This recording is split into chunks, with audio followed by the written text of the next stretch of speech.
one of the most storied rivalries in college football. The Bobcats and the Grizzlies face off in the 124th Brawl of the Wild.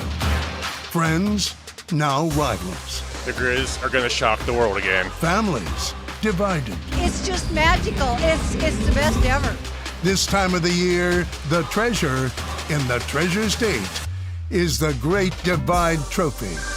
Two of the top football programs in the country battling it up. Go Cats. On the line, bragging rights, tradition, Montana pride. It's kind of when you get to put your chips on the table and go all in. If you're going to play in Nashville, winning the Brawl is the first step. Coverage of the 124th Brawl of the Wild starts right now. And folks, we are back in Missoula, Montana. The river runs through it here at Washington Grizzly Stadium the day before the biggest Brawl of the Wild this state has ever seen. The stands, they are empty right now. The field, it is quiet, but you can feel what is coming tomorrow. High noon kickoff. This place is going to be packed. It's going to be loud and at the center of the entire college football world.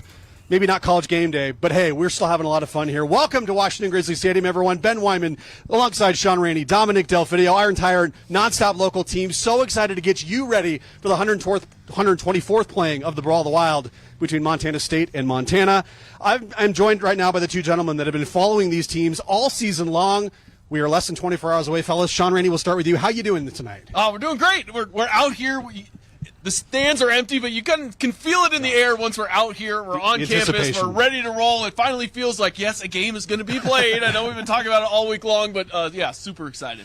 Yeah, you know, my first Brawl, right? Yeah. Number 2, number 3, 306 pounds of bragging rights on the line. Can you ask for anything much more, fellas? And we'll talk about all that coming up over the next half hour right here on Nonstop Local. Sean, break down this matchup again. I said it off the top there. The biggest brawl we've potentially ever seen in this rivalry. Yeah, a rivalry that's 124 years in the making, and this one might be one of the biggest of them all. Number 2, Montana versus number 3, Montana State. Both 7-0 in the Big Sky. Montana with the unblemished 11-0 record. The highest ranked meeting in series history. 2 Titans, 2 trophies on the line. The winner tomorrow claims the outright Big Sky title for the Griz. That would be their conference record 20th. For the Cats, they're 18th. And with both teams sitting inside the top 3 nationally, it would lock up a top 2 seed and home field throughout the playoffs. Tomorrow at noon, everything is on the line. And folks, for this show right here, we're going to be breaking down what this matchup actually looks like on the field. We'll get to that in just a few minutes. But first, let's bring in the 4th member of our squad this evening, weather forecaster Elena Margot, joining us live, also on the campus of the University of Montana, joined by some friends as well. Elena Margot, what are you doing over there? Ben, we are here with Griz Cheer, and we are so excited. I actually have joined in with the Griz Cheer team to talk a little bit about weather. These guys are athletes, and they are also going to be out in the cold tomorrow. So I have to ask, how do you guys stay warm when game days are really cold? We jump around a lot when we rally, and we have a couple warm jackets that we wear. Okay, you wearing them tomorrow or no? Maybe in the morning.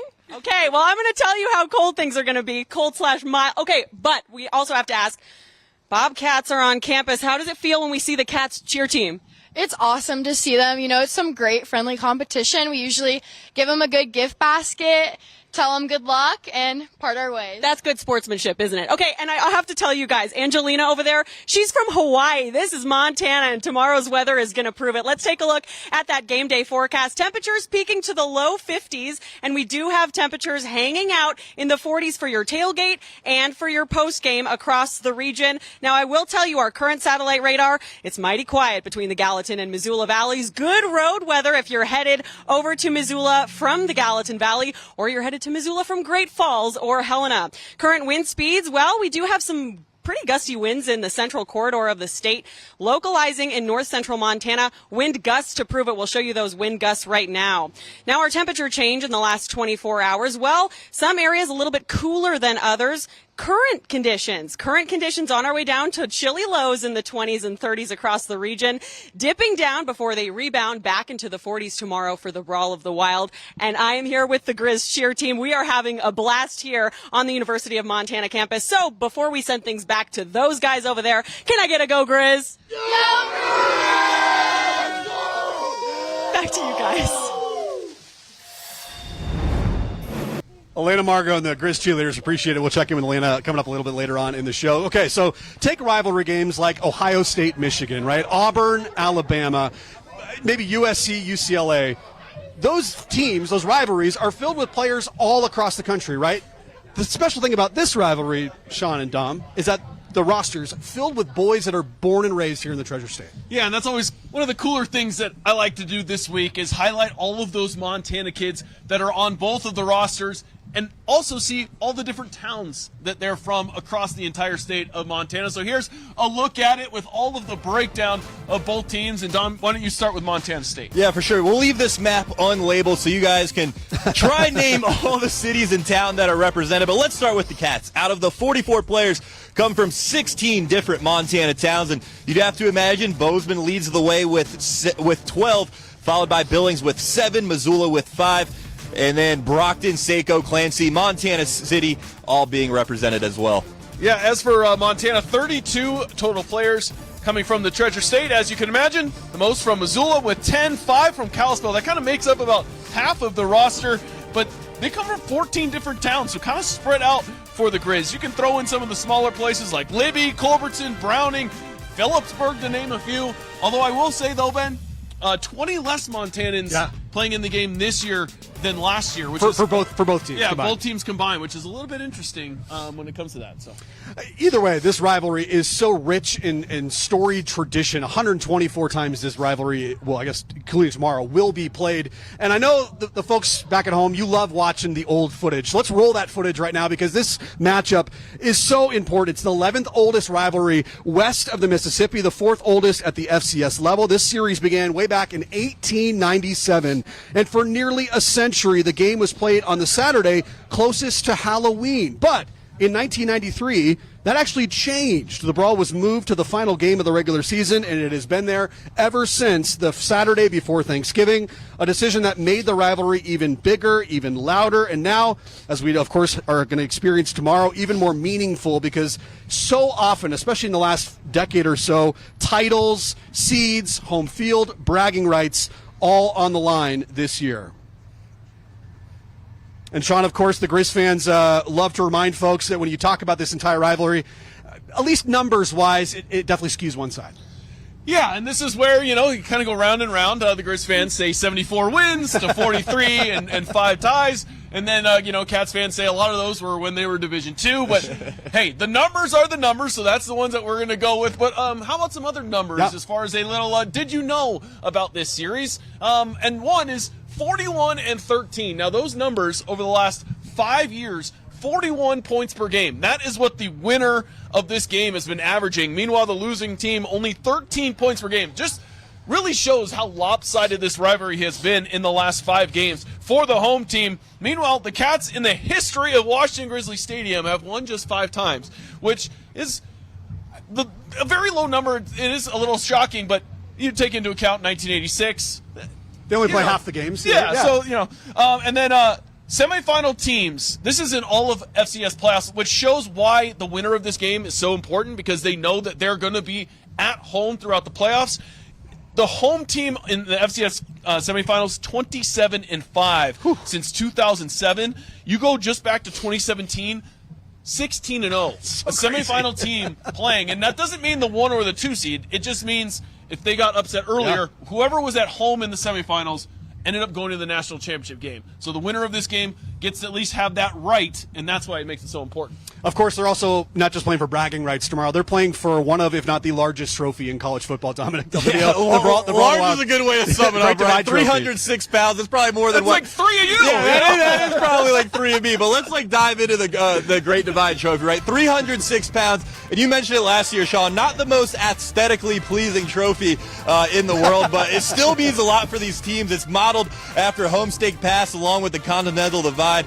since 2001. The series with the trophy is dead even. 11-11, perfectly fitting for a rivalry like this, built for a 100-year lifespan. The team that has the most wins by the end of the century gets to keep it forever. And tomorrow's game certainly counts towards that total, fellas. God, I love when the Griz linemen put that trophy on the scale there for everyone to see. It always gets some national play as well, just how big and large it is. We'll, of course, have some shots of that coming up tomorrow as well for the winner.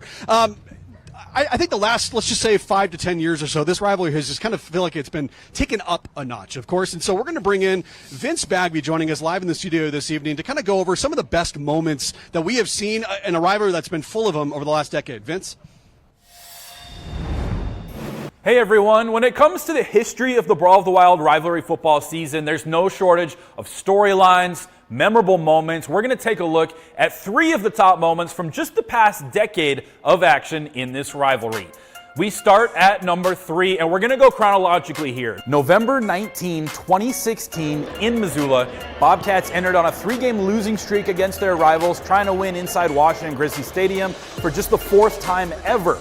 Now, Montana struck first with a touchdown on their very first play from scrimmage, but the Cats counter right back, driving down the field, and it's quarterback Chris Murray calls his own number, front flip into the end zone for 6 points.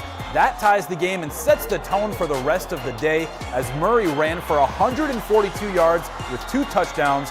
Bobcats win the game 24-17, knocking the Grizzlies out of playoff contention. All right, now, 2 seasons later we go, November 17, 2018, and probably the most famous game in rivalry history, dubbed the Miracle in Missoula. The Bobcats come back from a 22-0 deficit and take the lead with 2 minutes left to play. But Montana drives right down the field looking to score a game-winning touchdown with 14 seconds on the clock. From the 1-yard line, Adam Eastwood fumbles it away, forced by Tucker Yates, recovered by Derek Marks as Montana State records the 29-25 victory and the largest comeback win in the history of the rivalry. That win was number 3 of 4 in a row by the Bobcats. But 2 years later, that streak comes to an end with our final brawl moment from the past decade, November 20, 2021 in Missoula. Grizzlies looking for their first rivalry win in 6 years, and they start with a bang right out of the gates. Cam Humphrey finds the freshman, Junior Bergen. He finds a seam up the middle, and he's gone. 74 yards to the house on the second play from scrimmage. 7-0 Grizzlies, less than a minute into the game. Bobcats did not score a touchdown in that game until the final minute of play as Montana goes on to win 29-10, ending a streak of 4 straight losses against their rivals. So, we featured 2 Bobcat wins there versus only 1 Grizz win, and that's because over the past decade, Montana State has twice as many wins as Montana, going 6-3 against the Grizzlies over that time frame. But things have evened up in recent years. The home team has now won the last 5 meetings in a row, and the Grizzlies are hoping to stretch that streak to 6 on the home turf this weekend inside Washington Grizzly Stadium. For SWX Montana, I'm Vince Bagby. Vince Bagby, appreciate it. Thank you very much. I could feel all the Grizz fans at home covering their eyes when you see the fumble in their eyes, or the miracle in the Bobcats' eyes as well. Always fun to look back at old footage. Okay, Dominic, we'll start with you. We're going to do a little keys to the game segment. How do each one of these teams walk out of Washington Grizzly Stadium tomorrow with a win? How do the Cats get their 6th ever win inside Grizz? What do you got for us tonight? Well, I think the first thing that stands out, right, is they need to start fast, especially with how raucous this environment is going to be tomorrow. They need to start fast. You look at their last 2 games here, they've combined for 3 total points over the last 2 first halves that were played in this stadium. They were shut out in 2023, so it's important to start fast, take the crowd out of this game. And then the second thing, convert on 3rd downs. Montana State leads the Big Sky in 3rd down conversions, and the longer they can stay on the field, convert 3rd downs, sustain drives, the longer that high-powered Grizz offense stays on the sideline. And ultimately, it's win 3rd down, too, because if they can get the Grizz offense off the field on 3rd downs, that certainly helps a lot. And the final thing, they need to pressure a yacht. If they get him rattled, speed him up a little bit in the pocket, make him go into some bad reads. This Montana State defense has been ball hawking over the last few weeks in terms of taking the ball away. So the quicker they speed up a yacht's reads, the better chance of creating some turnovers. Yeah, Montana's only given up 17 sacks this year, which, put it in comparison, when they went to the national championship that season, they gave up 51 sacks. So I got pretty good at sack aversion. As for Montana's keys to the game, kind of go along a similar theme as you. in the beginning, it's you got to ride the energy. Yeah. Like, you got to feed off of the 27,000 plus screaming fans that are going to be going nuts in Washington Grizzly Stadium tomorrow. So that is number one. And number two, we're going to go with like the kind of the strategic one, like you said, and that is they have to be aggressive on first down. If Montana just makes it a little vanilla on first down, hands it off to Eli Gilman and rushes up the middle for 2 yards, they're going to be in trouble. They got to get Ayat on play action, be aggressive taking shots on first down. And number three, we had a little fun with this one. Grizzlies had a little Lamson. They have to make Lamson uncomfortable in the pocket, and it is something that we have seen this Montana defense do in this rivalry game, especially against quarterbacks who have never played in this before. You can get a little rattled when you're playing in front of 27,000, and so if the Grizz can have a little Lamson, they'll get the win.